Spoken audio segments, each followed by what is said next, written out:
नमस्कार दोस्तों। आज हम लोग भारतीय संविधान के भाग एक के अनुच्छेद एक पर चर्चा करने वाले हैं। तो भाग एक के थोड़ा सा समझ लेते हैं, एक्चुअली भाग एक है क्या। तो भारतीय संविधान का भाग एक में टोटल 4 अनुच्छेद है, ठीक है।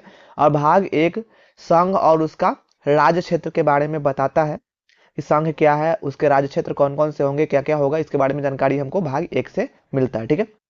तो इस भाग में 4 अनुच्छेद है। इसके प्रथम अनुच्छेद की बात करें तो प्रथम अनुच्छेद के 3 खंड है, ठीक है। मतलब 3 कॉन्सेप्ट को समझाता है, 3 बातों को डिफाइन करता है। तो खंड बाई खंड इसको डिवाइड किया गया है।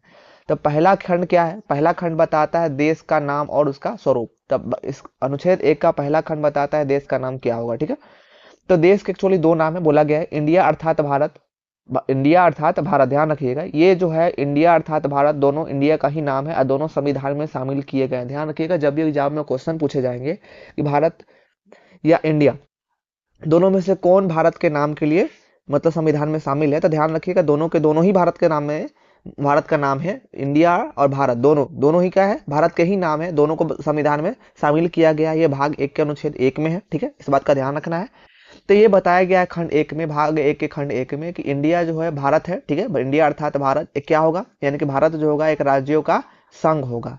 प्रथम अनुच्छेद के प्रथम भाग के प्रथम खंड में क्या चर्चा किया गया है कि इंडिया जो है, खंड वाइज खंड आपको याद नहीं रखना है इसमें, बस याद रखना है कि प्रथम भाग में क्या है। तो प्रथम भाग में बताया गया कि भारत जो है एक राज्यों का संघ होगा, ठीक है।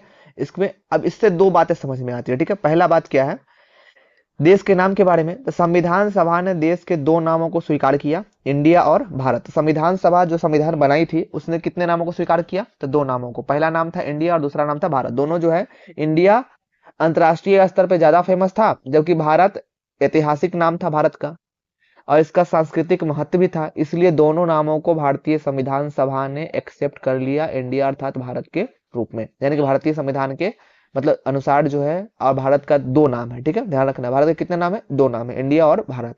यह अनुच्छेद एक बताता है।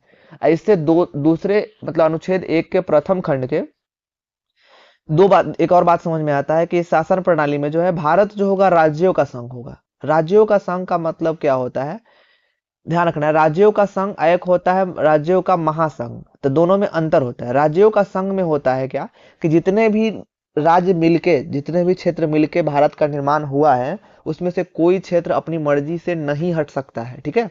वो उसका अधिकार नहीं है कि भारत के क्षेत्र से अलग हो जाए। अब महासंघ का मतलब होता है फेडरेशन का मतलब कि एक समझौता है, दो मतलब मतलब क्या होता है कि एक समझौता होता है। समझौता में जब चाहे तो राज्य जो होते हैं, क्षेत्र जो होते हैं, उस महासंघ से अलग हो सकते हैं। तो भारतीय संविधान फेडरेशन नहीं है, मतलब महासंघ नहीं है, सीधे संघ है, राज्यों का संघ है, जिसमें किसी भी राज्य को, किसी भी केंद्र शासित प्रदेश को यह अधिकार नहीं है कि भारत से अलग हो जाए, ठीक है। ध्यान रखना है। तो इसका मतलब है कि भारतीय संघ राज्यों के बीच किसी समझौते का परिणाम नहीं है। जैसा कि अमेरिका में जो है, अमेरिका क्या है, फेडरेशन ऑफ स्टेट्स है, ठीक है। अमेरिका मतलब राज्यों का महासंघ है। इसमें क्या है कि जितने भी राज्य है वो एक समझौता पे चल रहे हैं। समझौता अगर किसी भी राज्य को मंजूर नहीं होगा तो वो क्या हो सकते हैं, अमेरिका से अलग हो सकते हैं। लेकिन भारतीय संविधान ऐसा नहीं है। भारत राज्यों का संघ होगा। इसमें किसी भी राज्यों का अधिकार नहीं है कि भारतीय क्षेत्र से वो अलग हो जाए, ठीक है। इस बात का ध्यान रखना है, ठीक है। किसी भी राज्य को इस संघ से अलग होने का अधिकार नहीं है। भारतीय संघ की बात कर रहा है। यह दर्शाता है कि देश एक है और विभिन्न राज्यों में केवल एक प्रशासनिक सुविधा के लिए बटा हुआ है। पूरा देश एक है और पूरे क्या हो जाएगा, विभिन्न राज्यों में भले प्रशासनिक सुविधाएं अलग अलग राज्यों की सरकारें अलग अलग होंगी, लेकिन किसी भी राज्य को यह अधिकार नहीं है कि भारत से अलग हो जाए।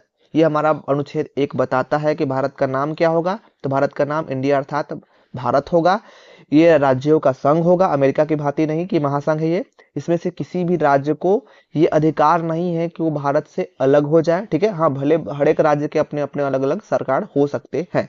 ये प्रथम मतलब अनुच्छेद के प्रथम खंड से हमको जानकारी मिलती है। इसी के दूसरे खंड से क्या जानकारी मिलता है, चलिए तो हम लोग बात करते हैं दूसरे खंड पे। तो ये राज्य और राज्य क्षेत्र क्या होंगे, चलो बोल तो दिया है कि भारत जो है राज्यों का संघ होगा। तो भारत के अंदर कौन सा राज्य होंगे, ठीक है, कौन से इसके राज्य क्षेत्र होंगे जिससे मिलने से भारत बना है, तो उसकी जानकारी खंड 2 में मिलता है हमको। तो एक सूची बनाया गया, ठीक है। प्रथम सूची, पहली सूची की अनुसूची के नाम से फेमस है, फर्स्ट शेड्यूल। उसमें लिस्ट बनाया गया है कि कौन कौन भारत के राज्य है और केंद्र शासित प्रदेश की टोटल कंप्लीट लिस्ट है। उसी को बोलते हैं हम लोग पहली अनुसूची। ठीक है, तो बोला गया है राज्य और उनके राज क्षेत्र वे होंगे जो पहली अनुसूची में दिया गया है। तो पहली अनुसूची में कौन कौन है, तो जितने भी राज्य है, 28 अभी वर्तमान में राज्य है, ठीक है, सभी राज्यों के नाम उसमें लिखे हुए हैं, सभी केंद्र शासित प्रदेशों के नाम लिखे हुए हैं जो भारत के क्षेत्र में होंगे, उसका एक लिस्ट बनाया गया है। तब समझ में आ रहा है कि राज्य क्या होंगे। तो राज्य वे और उनके राज्य क्षेत्र वे होंगे जो पहले अनुसूची में जो जो नाम लिखा हुआ है वही भारत के राज्य और राज्य क्षेत्र हो सकते हैं, दूसरा नहीं है फिलहाल। हाँ, दूसरा बाहर आके ऐड हो सकता है, जो कि जगह आगे मिलेगा आपको। तो इसके पहले अनुच्छेद के दूसरे खंड में क्या बताया गया है कि वो राज्य वे होंगे, पहले अनुसूची में जो मेंशन किया गया वही भारत के राज्य और राज्य क्षेत्र होंगे। ठीक है, इसका सीधा सीधा मतलब है कि भारत में कौन कौन से राज्य है और केंद्र शासित प्रदेश शामिल है, उनकी सूची संविधान की पहले अनुसूची में जो दी गई है वही भारत के राज्य और राज्य क्षेत्र के अंतर्गत आएंगे। ठीक है, जब भी कोई नया राज्य बनता है या किसी राज्य की सीमाओं में जैसे कोई भी नया राज्य बनाया जाता है, ठीक है, जितने भी राज्य है उस राज्यों को बदल के थोड़ा बहुत मतलब दया बया करके जो भी है किसी राज्य से थोड़ा सा हिस्सा काट के दो राज्यों से थोड़ा थोड़ा हिस्सा काट के एक नया राज्य बना दिया गया। तो एक नया राज्य का निर्माण हुआ जो दो बड़े बड़े राज्यों के तोड़ने से बना है। ठीक है, जैसे बिहार से झारखंड को अलग किया गया था, ठीक है, उत्तर प्रदेश से उत्तराखंड को अलग किया गया था। तो क्या है, पहले से जो राज्य मौजूद है उसको क्या कर दिया गया, तोड़ ममोड़ के, यानी कहने का मतलब एडजस्ट उडजस्ट करके एक नया राज्य का निर्माण किया गया, लेकिन जगह तो वही है। तो वो जो है उसको वो भी पहली अनुसूची में शामिल होगा, ध्यान रखिएगा। ठीक है, तो जब भी कोई नया राज्य बनता है या किसी राज्य की सीमा में परिवर्तन होता है तो इसे पहली अनुसूची में संशोधन किया जाता है। संशोधन का मतलब यहाँ ये है कि पहली अनुसूची में जैसे मान लेते कि उत्तर प्रदेश से उत्तराखंड को काट के अलग किया गया, तो उत्तर प्रदेश का तो नाम पहले से था ही, अब राज्य के क्षेत्र में उत्तराखंड को भी जोड़ा जाएगा कि अब नए राज्य के रूप में उत्तराखंड है, तो पहले अनुसूची में किसका नाम बढ़ जाएगा, अब उत्तराखंड का, ऐसे बढ़ा है। ठीक है, उसी तरह झारखंड का नाम ऐड हो गया था बिहार से अलग होने के बाद, तो वो सब उसमें ऐड किया जाएगा। तो इसको भारतीय संविधान के साथ संशोधन नहीं माना जाएगा, इसमें डायरेक्टली संशोधन लिखा गया, इसका मतलब ये ऐड किया जाएगा, यहाँ पे मीनिंग ये है। ठीक है, अब तीसरी जानकारी लेते हैं खंड 3 से। तो खंड 3 क्या होगा, तो भारत का राज्य क्षेत्र क्या होगा। ठीक है, खंड 3 बताता है कि भारत का राज्य क्षेत्र क्या होगा। तो भारत के राज्य क्षेत्र निम्नलिखित चीजें भारत के राज्य क्षेत्र में शामिल होगा। पहला, राज्यों के राज्य क्षेत्र, जो राज्य जितने भी है राज्यों के राज्य क्षेत्र वो भी भारत के राज्य क्षेत्र में आएंगे। पहली अनुसूची में जितने भी संघ राज्य क्षेत्र है यानी कि यूनियन टेरेटरीज है, यानी कि संघ जिसको बोलते हैं केंद्र शासित प्रदेश, वो भी भारत के राज्य क्षेत्र में आएंगे। ध्यान रखिएगा, जितने भी राज्य वो भी भारत के राज्य क्षेत्र में, जितने भी यूनियन टेरेटरीज यानी केंद्र शासित प्रदेश वो भी भारत के राज्य क्षेत्र के ही अंदर आएगा। जैसे कि हमारा हो गया दिल्ली, दिल्ली कोई राज्य नहीं है एक्चुअली, वो एक केंद्र शासित प्रदेश है, तो वो भी किसके अंतर्गत आएगा, भारत के राज्य क्षेत्र में ही आएगा। ठीक है, और उसके बाद ऐसे अन्य राज्य क्षेत्र जो बाहर से अर्जित किए जाएंगे। अर्जित किए जाने का मतलब किसी दूसरे कोई दूसरा देश या कोई दूसरा क्षेत्र भारत के सीमा में मतलब भारत में जुड़ना चाहेगा तो भारत के लिए वो अर्जित किया जाना कहलाएगा। ठीक है, तो वो भी भारत के और पहली अनुसूची में जोड़ा जाएगा। ठीक है, तो वो भी किसके अंतर्गत आ जाएंगे बाद में, तो भारत के राज्य क्षेत्र के अंतर्गत आ जाएंगे। ठीक है, तो इस खंड से स्पष्ट होता है कि भारत का राज्य क्षेत्र एक व्यापक शब्द है जिसमें सिर्फ राज्य ही नहीं बल्कि 3 प्रकार के क्षेत्र शामिल होगा। पहला क्या हो जाएगा, राज्य वे सभी के सभी क्या, जैसे उत्तर प्रदेश, महाराष्ट्र, बिहार, ये सभी इसमें शामिल हो जाएंगे, वो सभी भी भारत के राज्य क्षेत्र में ही आएंगे।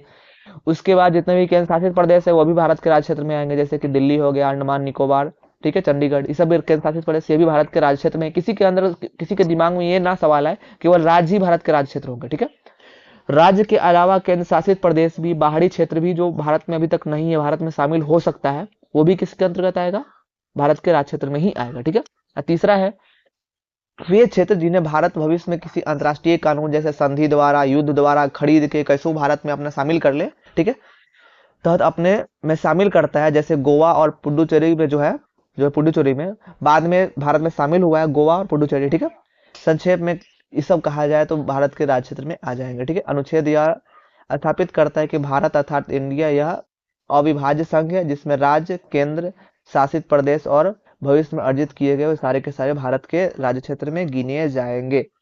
तो मोटे मोटे तौर पे आपको समझ में आ गया कि जो भारत का संविधान का भाग क्या करता है। ठीक है, शॉर्टकट में एक बार आपको रिवीजन करवा दे तो भारत के संविधान के पहले भाग के पहले अनुच्छेद में पहला खंड में बताया गया भारत का नाम क्या होगा, तो 2 नाम है, इंडिया अर्थात भारत।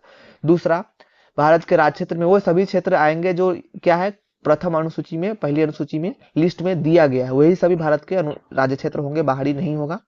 और तीसरा क्षेत्र बताया गया है, मतलब तीसरा खंड बताता है क्या कि राज्यों के राज्य क्षेत्र भी भारत के राज्य क्षेत्र में आएंगे। अब तो वो तो बता दिया कि जो पहली अनुसूची में है तो उसमें कौन कौन है, पहली अनुसूची में कौन कौन चीजें शामिल है, तो उसमें पहली अनुसूची में जितने भी राज्य है भारत, जैसे बिहार, झारखंड, उत्तर प्रदेश, ऐसे करके महाराष्ट्र सब उसमें शामिल है।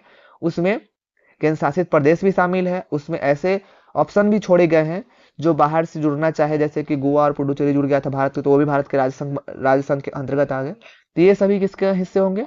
भारत के राज्य क्षेत्र के अंतर्गत आएंगे। इस सभी चीजों की व्याख्या कौन करता है? तो संविधान के भाग 1 के अनुच्छेद 1। उम्मीद करते हैं आपको ये समझ में आया होगा। अगर आपको समझ में आया, वीडियो अच्छा लगा, तो कृपया लाइक करना ना भूलें। आगे अपडेट के लिए हम सब्सक्राइब चैनल को कर लें।